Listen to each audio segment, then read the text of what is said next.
Are the manifestations fraud, illusion, or something more?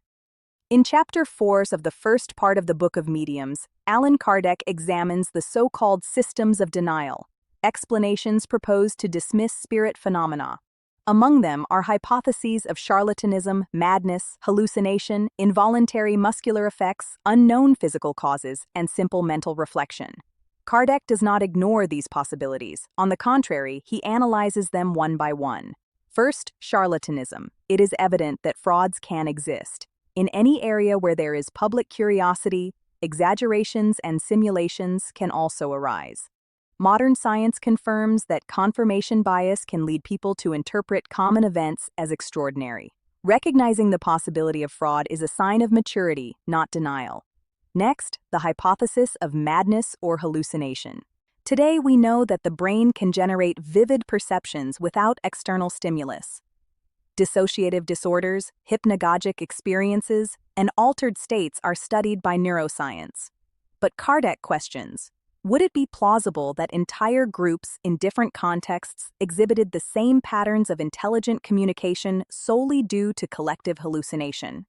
He also examines the theory of the startling muscle, related to involuntary movements, and the mental reflex hypothesis, when the content would arise exclusively from the medium's mind. Interestingly, modern psychology recognizes the ideomotor phenomenon. Small unconscious muscle movements can occur without clear perception of the agent. This is observed, for example, in experiments with touch-sensitive instruments. Kardec admits that these mechanisms may explain some cases. But he asks, would they be sufficient to explain all?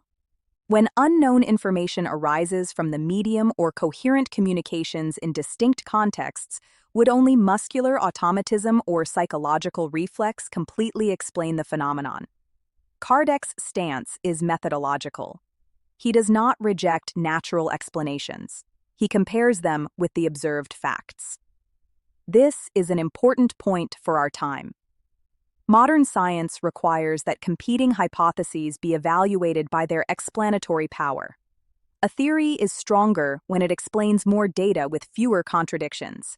Spiritism, according to Kardec, emerges as an additional explanatory hypothesis, not to deny psychological or physical causes, but to consider that they may not exhaust all phenomena.